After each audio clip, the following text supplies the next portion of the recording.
Hello, this is the Federal Government in Action. Section A, How a Bill Becomes a Law lecture.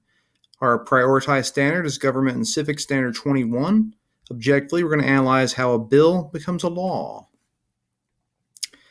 Each bill, and by a bill that means something proposed, a proposed law presented to the House or the Senate for consideration, is introduced in the House of Representatives and then given a number which is going to correspond to which measure it was during that congressional term. So if it was the 2000th measure of the year, it's going to get the number 2000. A bill originating in the House receives the prefix HR, and one originating in the Senate receives the prefix S.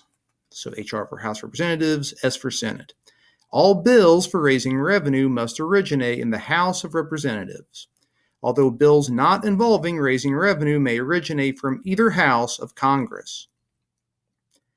After receiving this first reading, either the Speaker of the House or the President of the Senate or President Pro Tem of the Senate, depending on where it starts, is going to refer it to a standing committee, which is a permanent committee to which bills in a specified subject matter area are referred. The House currently has 20 standing committees. They have another one that's a permanent select or special committee. Generally speaking, House Representatives are usually going to be on between 1 to 2 different standing committees.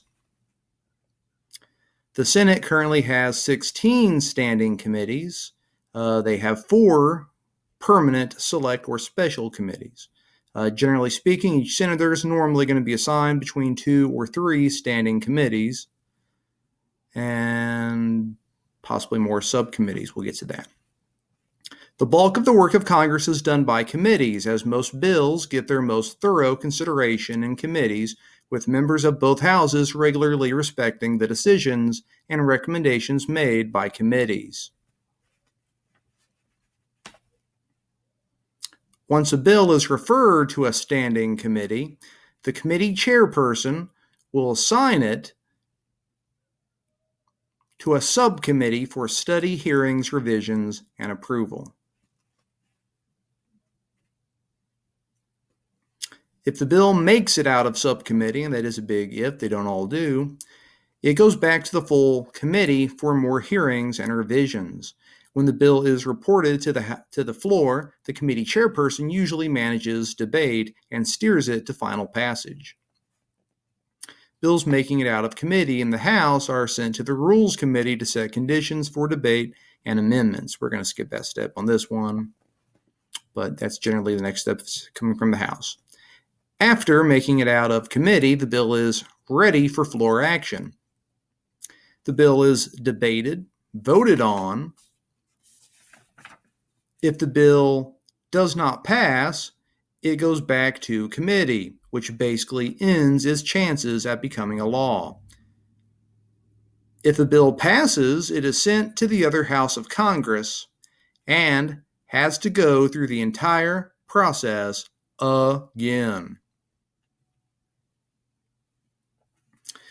The major difference between House and Senate at this point is how the floor debate is conducted, which is very restricted in the House and less so in the Senate. The House has strict limitations on the amount of debate. For instance, no member is allowed to hold the floor for more than 1 hour without unanimous consent, and also the Speaker has the power to force any member who strays from the subject to give up the floor. At any time, any member may actually vote for a vote on the issue. If such a motion passes after being invoked, there's only 40 minutes left of further debate. So even if a lot more people wanted to discuss this, Floor debate in the Senate is almost completely unrestrained. Although there is a two-speech rule on any given question on the same legislative day, a senator can actually generally speak as long as they like, and generally speaking, they don't even have to stay on subject. Some senators in the minority employ a stalling tactic where they seek to delay or prevent Senate action on a measure, which is better known as a filibuster. A filibuster is an attempt by a senator to so monopolize the Senate floor and its time that the Senate must either drop the bill or change it in some manner acceptable to the minority. Famously, Strom Thurmond, he talked for 24 hours and 18 minutes so that he could stall a vote on the Civil Rights Act of 1957. Huey Long, he spoke for 15 hours in 1935. Why his is so famous is he actually read from the Washington Telephone Directory at one point, and at another point he was actually giving recipes. In recent years, the tradition of the talking filibuster has been replaced by a non-talking filibuster. How this works compared to a talking one is a senator, usually one of the minority party, will state their intention of launching a filibuster against a bill or a motion, which then halts any activity on the matter until they determine to go on. As you see, we've had a spike in filibusters over the years. A filibuster can only be prematurely ended with a cloture vote of 3/5 of senators, or in other words, 60% of the senators. And since we have 100 senators, 60 of them have to agree.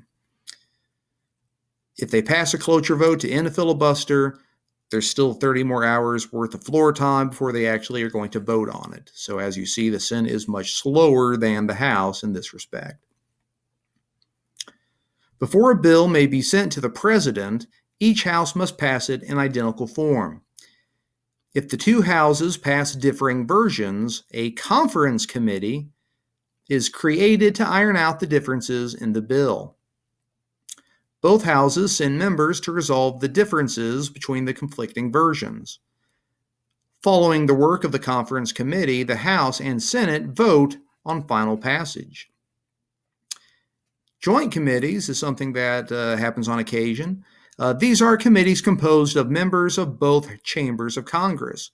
So bills originating here need no conference committee because it's automatically the same. Most joint committees are going to meet on regular basis. There's about 4 joint committees currently, so there are not a lot of them, but there are a handful. Back to the regular way. If passing in both houses, the bill is then sent to the president. Once sent to the president may sign the bill, which makes it officially the law. The president may veto the bill, which sends it back to the House where it originated from, or the president cannot act at all. So if not acting on it within 10 days, that counts Sundays, of receiving it, the bill actually becomes law even without the president signing it.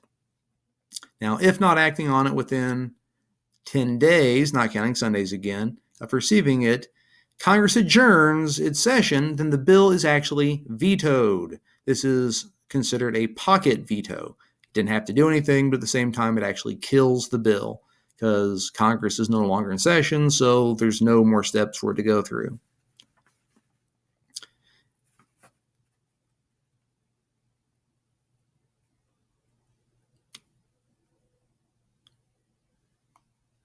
If the president vetoes the bill, it is returned to Congress and can be overridden by a 2/3 majority vote of both houses of Congress. Anything less than a 2/3 majority vote will actually kill the bill. So you do need that 2/3 majority vote in order to make it a bill after, or make the bill a law after the president has vetoed it. An informal yet still important aspect of lawmaking includes special interest groups and the media. Special interest groups represent people or organizations with common concerns by pressuring government officials to enact legislation and policies that are favorable to its causes. Special interest groups often conduct research and produce technical information to advance their cause. Information created by special interest groups is then given to the government officials and the media to further their cause. As these groups have vested interest, policymakers must evaluate its credibility and validity. Special interest groups and representatives, which are known as lobbyists to the national capital and also the many state capitals, to actively engage in what's called lobbying. That is, the organized process of pressuring government officials to enact favorable legislation or policies. Why it's called lobbying is to be in a chamber of the legislature, you have to be a member, but anybody can be in the lobby. So, generally speaking, these people would do their talking in the lobby. Lobbyists contact government officials to present information from the interest groups that they might represent. Lobbyists frequently talk with members of the press, hoping media coverage will gain public support for their cause. The information lobbyists offer to lawmakers proves valuable as it provides not readily available information and research. Lobbyists sometimes even testify at congressional hearings. Some lobbyists even help to draft legislation. Similarly, the media can influence public opinions on possible legislation through the type of coverage they produce and present for the general public. All right, this concludes Federal Government in Action, Section A, How a Bill Becomes a Law. Our prioritized standard was Government Civics 21. Objectively, now you can analyze how a bill becomes a law.